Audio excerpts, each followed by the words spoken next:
خدائے قہار ہے غضب پر کھلے بدکاریوں کے دفتر بچا لو آ کر شفیع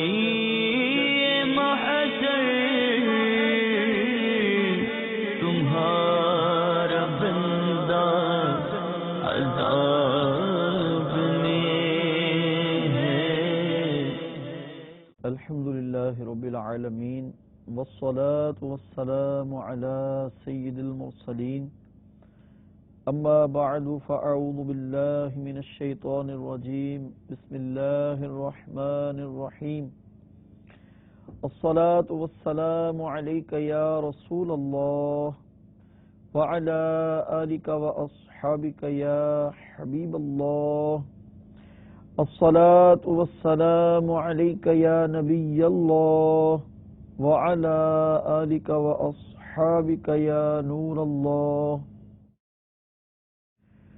فرمان مصطفیٰ صلی اللہ تعالی علیہ وآلہ وسلم ہے، جس نے قرآن پاک پڑھا، رب تعالی کی حمد کی اور نبی صلی اللہ تعالی علیہ وآلہ وسلم پر درود شریف پڑھا، نیز اپنے رب عز و جل سے مغفرت طلب کی، تو اس نے بھلائی کو اپنی جگہ سے تلاش کر لیا۔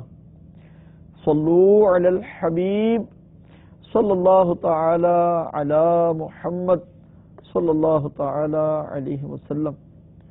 پیچھے پیچھے اسلام بھائیوں، مدنی چینل کے ناظرین، آج دینی شعار جو ہیں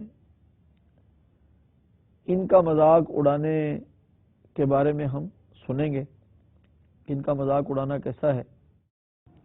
اللہ تبارک و تعالی قرآن پاک میں ارشاد فرماتا ہے، وَإِذَا نَادَيْتُمْ إِلَى الصَّلَاةِ اتَّخَذُوهَا هُزُوًا وَلَعِبًا ذَلِكَ بِأَنَّهُمْ قَوْمٌ لَا يَعْقِلُونَ۔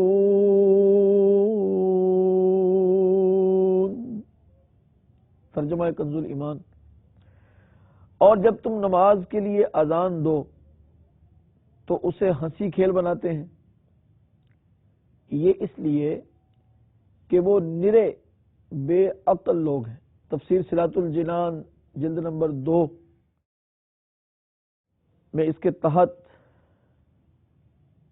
جو لکھا ہے میں آپ کو پڑھ کر سناتا ہوں کہ اس آیت کے بارے میں کلبی کا قول ہے، جب سرکار دو عالم صلی اللہ تعالی علیہ وآلہ وسلم کا مؤذن نماز کے لیے اذان کہتا اور مسلمان اٹھتے تو یہودی ہنستے اور تمسخر کرتے۔ اس پر یہ آیت نازل ہوئی۔ ایک اور مفسر حضرت سدی نے بیان کیا کہ مدینہ طیبہ میں جب مؤذن اذان میں اشہد ان لا الہ الا اللہ اور اشہد ان محمد رسول اللہ کہتا تو ایک نصرانی یہ کہا کرتا کہ جل جائے جھوٹا، یعنی اذان دینے والے کو وہ جھوٹا کہتا تھا، اور ساتھ یہ کہتا تھا کہ یہ جل جائے۔ ایک رات اس نصرانی کا خادم آگ لایا، وہ نصرانی اور اس کے گھر کے لوگ سو رہے تھے، آگ سے ایک شرارہ اڑا اور وہ نصرانی اور اس کے گھر کے لوگ اور تمام گھر جل گیا۔ منکر کے لیے نار جہنم ہے مناسب، جو آپ سے جلتا ہے وہ جل جائے تو اچھا۔ اس آیت مبارکہ سے 3 مسئلے معلوم ہوئے۔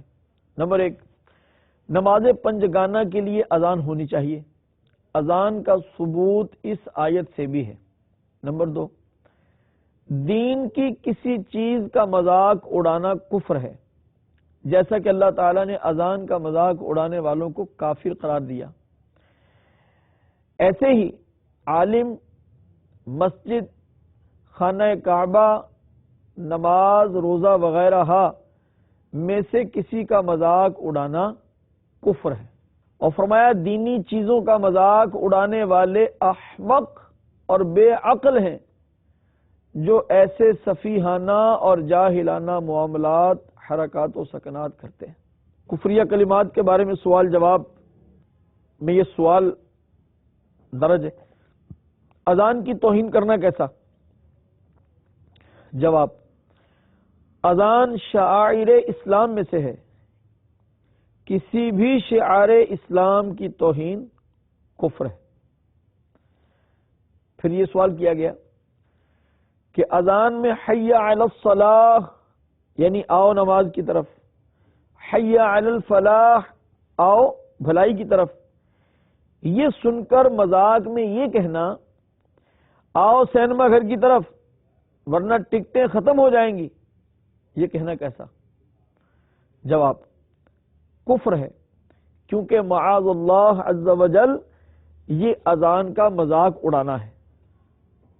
آئیے فتاوی رضویہ شریف اور اسی طرح دیگر فتاوی جات سے، فتاوی عالمگیری، فتاوی قاضی خان وغیرہ سے امیر اہل سنت نے 8 مثالیں نقل کی ہیں جو اذان کے متعلق کفریہ کلمات پر مبنی ہیں۔ یہ آپ کی خدمت میں پیش کرتا ہوں۔ اگر خدا نہ خواستہ کبھی یہ منہ سے نکال چکے ہیں تو توبہ کر لیجئے، زندگی باقی ہے، سانس چل رہی ہے، اس کا فائدہ اٹھائیے، توبہ کر لیجئے اور ایسی توبہ کیجئے کہ آئندہ اس کی طرف پلٹ کرنا جائے۔ جو اذان کا مذاق اڑائے وہ کافر ہے۔ اذان کی تحقیر کرتے ہوئے کہنا کہ گھنٹی کی آواز نماز کی اطلاع دینے کے لیے زیادہ اچھی ہے، یہ بھی کفر ہے۔ جو اذان دینے والے کو اذان دینے پر یہ کہے کہ تو نے جھوٹ بولا، ایسا شخص کافر ہو گیا۔ نمبر 4، جس نے کسی مؤذن کے بارے میں اذان کے مذاق کے طور پر کہا، یہ کون محروم ہے جو اذان کہہ رہا ہے،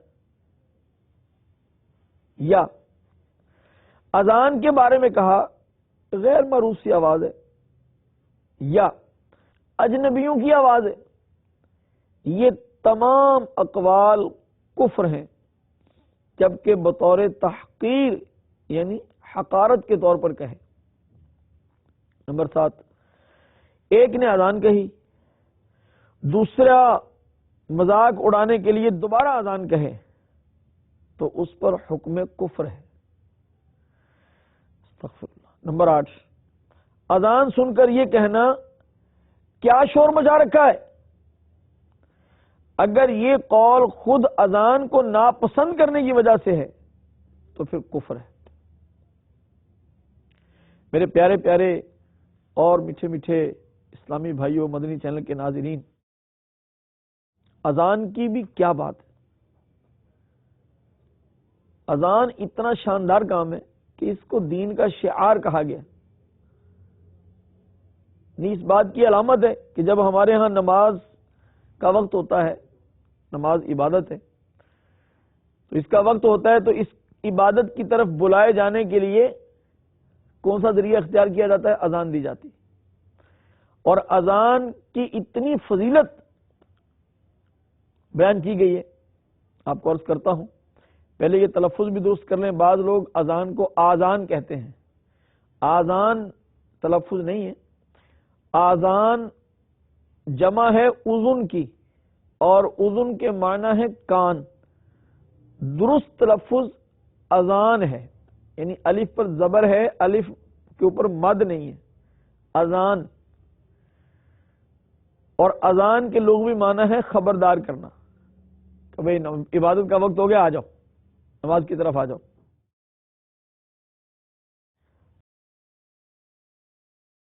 ثواب کی خاطر اذان دینے والا اس شہید کی مانند ہے جو خون میں لتھڑا ہوا ہے، اور جب مرے گا تو قبر میں اس کے جسم میں کیڑے نہیں پڑیں گے۔ اور سنیے، میرے آقا صلی اللہ تعالی علیہ وآلہ وسلم ارشاد فرماتے ہیں، میں جنت میں گیا، اس میں موتی کے گنبد دیکھے، اس کی خاک مشک کی ہے۔ پوچھا، اے جبرائیل، یہ کس کے واسطے ہیں؟ عرض کی آقا آپ کی امت کے مؤذنوں اور اماموں کے لیے. واہ، اے اللہ تعالیٰ کی رضا کے لیے اذان دینے والوں، اللہ تعالیٰ کا شکر ادا کیجئے کہ آپ مؤذن ہیں. کوئی سینمے کی دعوت دے رہا ہے، کوئی جوئے کی دعوت دے رہا ہے، کوئی سود کی دعوت دے رہا ہے، کوئی رشوت کی دعوت دے رہا ہے، کوئی ڈرامے کی دعوت دے رہا ہے، کوئی میوزیکل پروگرام کی دعوت دے رہا ہے. آپ کتنے خوش نصیب ہیں کہ اللہ تعالیٰ کی دی ہوئی زبان سے اس کے گھر کی طرف بلا رہے ہیں، بھلائی کی طرف بلا رہے ہیں، نماز کی طرف بلا رہے ہیں. آپ کتنے خوش نصیب ہیں. میرے آقا صلی اللہ تعالی علیہ وسلم نے ارشاد فرمایا کہ جبریل امین کو میں نے پوچھا یہ کس کے لیے؟ عرض کی آقا آپ کی امت کے مؤذنوں اور اماموں کے لیے. اور سنیے، جس نے 5 نمازوں کی اذان ایمان کی بنا پر بنیت ثواب کہی، اس کے جو گناہ پہلے ہوئے ہیں وہ معاف ہو جائیں گے، اور جو ایمان کی بنا پر ثواب کے لیے اپنے ساتھیوں کی 5 نمازوں میں امامت کرے، اس کے گناہ جو پہلے ہوئے ہیں معاف کر دیے جائیں گے. سبحان اللہ. فرمایا شیطان جب نماز کے لیے اذان سنتا ہے بھاگتا ہوا روحہ پہنچ جاتا ہے. راوی فرماتے ہیں روحہ یہ مدینہ منورہ سے 36 میل دور ہے. جب اذان دینے والا اذان دیتا ہے آسمان کے دروازے کھول دیے جاتے ہیں اور دعا قبول ہوتی ہے. مؤذن کی آواز جہاں تک پہنچتی ہے اس کے لیے مغفرت کر دی جاتی ہے، اور ہر تر و خشک چیز جس نے اس کی آواز سنی اس کے لیے استغفار کرتی ہے.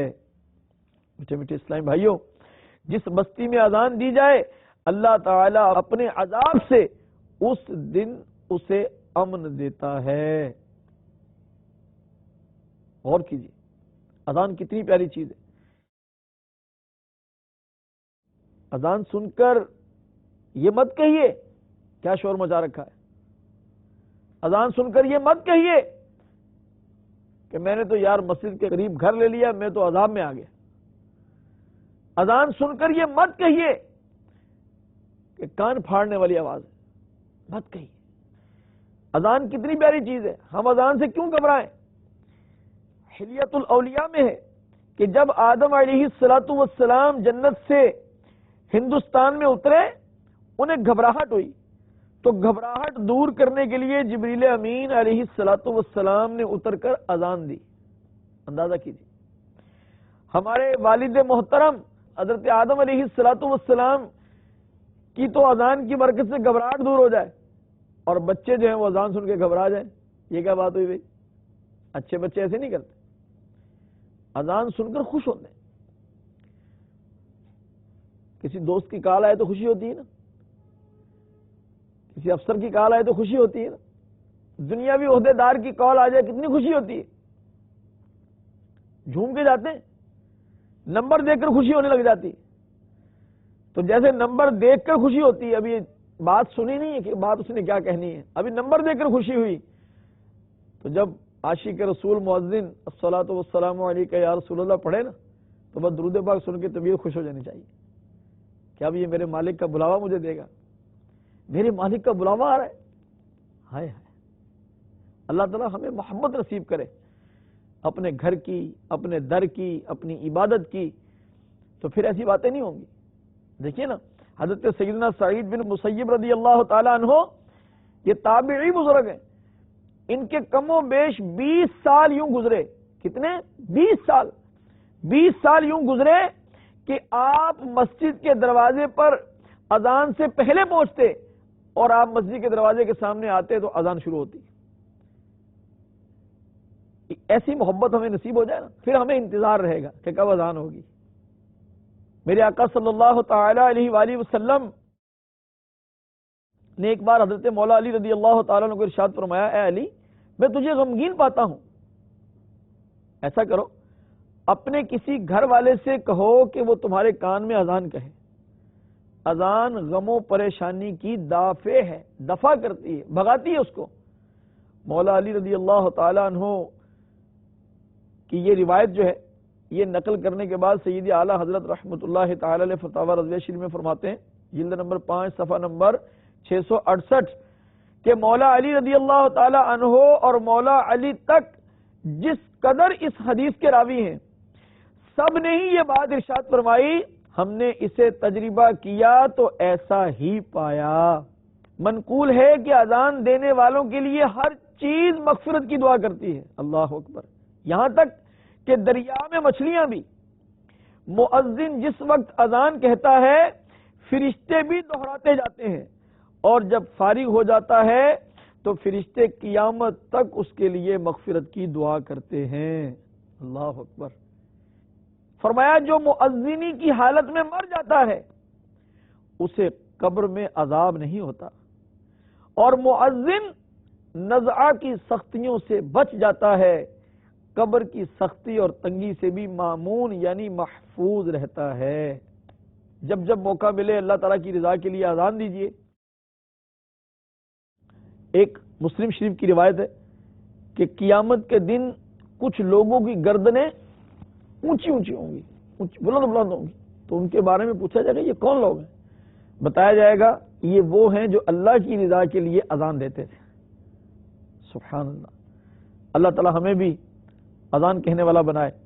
ہر کوئی اپنے پیارے کے بلاوے سے خوش ہوتا ہے، ہمیں تو اپنے رب سے پیار ہے، ہمیں تو اپنے مالک سے محبت ہے، اور کیوں نہ ہو ہم ایمان والے ہیں، ہمیں اپنے رب کے فرامین سے پیار ہے، ہمیں اپنے رب تعالیٰ کے احکامات سے پیار ہے، ہمیں ہمارے رب عز و جل نے جن چیزوں سے رکنے کا حکم فرمایا ان سے رکنے کا ہمارا ذہن ہے۔ اللہ تعالی ہمیں توفیق عطا فرمائے اس پر ہم عمل کریں۔ تو ہم نے کسی بھی دینی شعار کا مذاق نہیں اڑانا، نیت کر لیجئے کہ انشاءاللہ عز و جل کسی دینی شعار کا مذاق نہیں اڑائیں گے۔ تفسیر صراط الجنان میں ہمیں کس انداز سے سمجھایا جا رہا ہے سنیے۔ یہ جو پیچھے آیت مبارکہ ہم نے سنی تھی، اسی کی تفسیر میں آگے مفتی صاحب فرماتے ہیں کہ اس آیت میں دینی چیزوں کا مذاق اڑانے والوں کا کتنا شدید رد ہے، مگر افسوس کہ جو کام یہودی اور منافق کیا کرتے تھے وہی کام آج مسلمان کہلانے والے کرتے نظر آ رہے ہیں۔ نماز، روزہ، حج، زکوٰۃ، فرشتے، جنت، حوریں، دوزخ، اس کے عذاب، قرآنی آیات، احادیث نبوی، دینی کتابوں، دینی شعائر، امامہ، داڑھی، مسجد، مدرسے، دیندار آدمی، دینی لباس، دینی جملے، مقدس کلمات، الغرض وہ کون سی مذہبی چیز ہے کہ جس کا اس زمانے میں کھلے عام فلموں، ڈراموں، خصوصاً مزاحیہ ڈراموں، عام بول چال، دوستوں کی مجلسوں، دنیاوی تقریروں، ہنسی مذاق کی نشستوں اور باہمی گپ شپ میں مذاق نہیں اڑایا جاتا۔ افسوس کہ مسلمان کہلانے والے اسلام کا مذاق اڑاتے ہیں۔ مسلمان کہلانے والوں کو داڑھی، امامہ، مذہبی حلیے سے نفرت ہے۔ مسلمان کہلانے والے کو اذان سن کر تکلیف ہوتی ہے، قرآن و حدیث کی باتیں اسے پرانی باتیں لگتی ہیں۔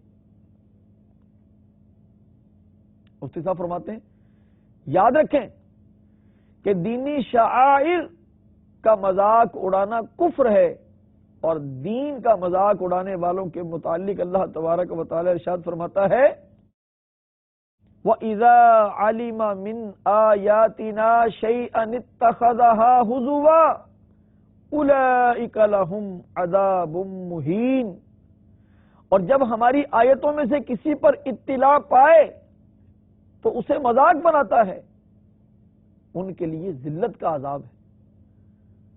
اور سورہ توبہ آیت نمبر 65-66 میں ارشاد فرمایا اور اے محبوب اگر تم ان سے پوچھو تو کہیں گے کہ ہم تو یوں ہی ہنسی کھیل میں تھے۔ قُلْ أَبِاللَّهِ وَآيَاتِهِ وَرَسُولِهِ كُنْتُمْ تَسْتَهْزِئُونَ، تم فرماؤ کیا اللہ تعالیٰ اور اس کی آیتوں اور اس کے رسول سے ہنستے ہو؟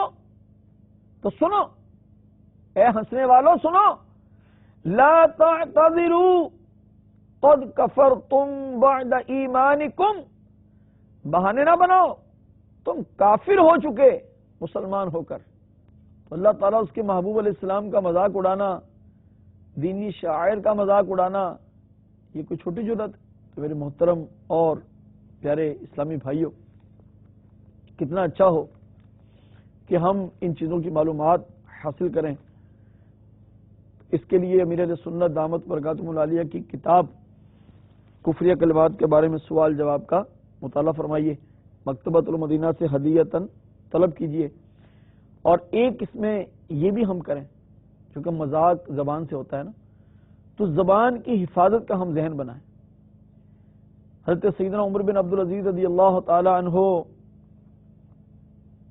ارشاد فرماتے ہیں، کسی کو خط لکھا آپ نے اور اس خط میں فرمایا من عد کلامہ من عملہ قل کلامہ الا فیما ینفعہ، یعنی جو اپنے کلام کو عمل میں شمار کرتا ہے نا، قل کلامہ، اس کا کلام قلیل ہو جائے گا، اور وہ بھی کیسی؟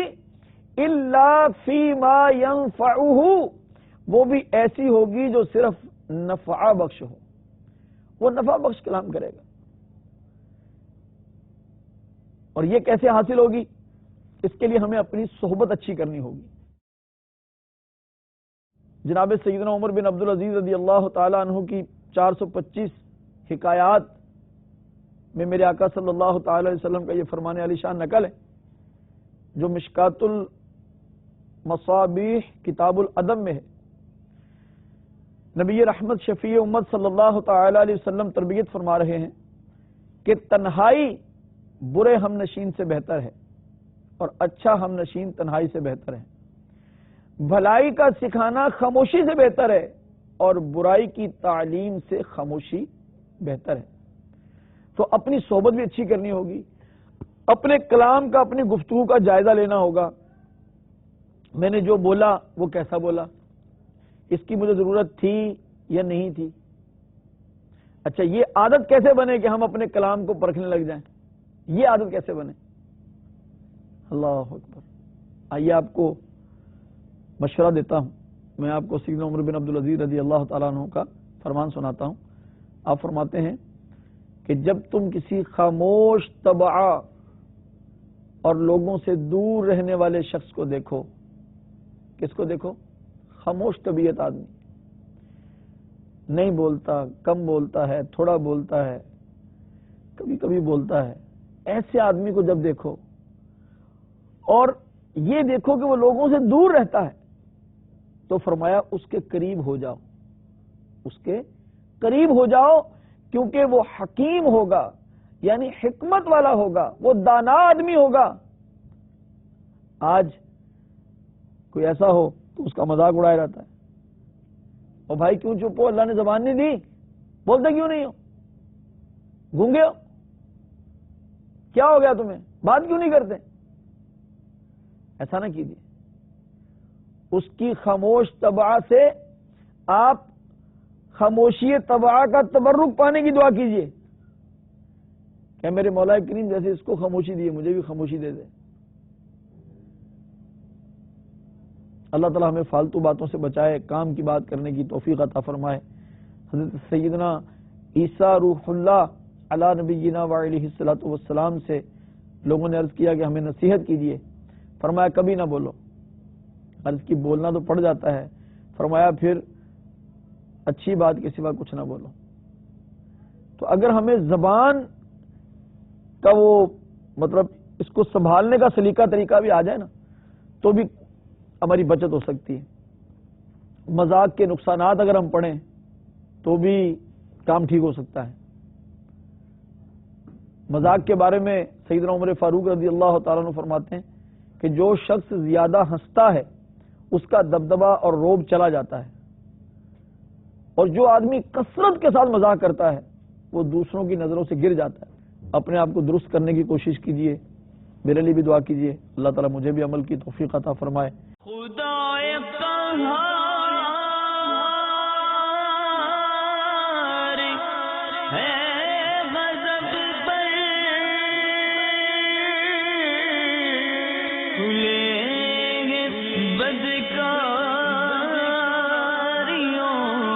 کے دفتر، چالو آ کر شفیع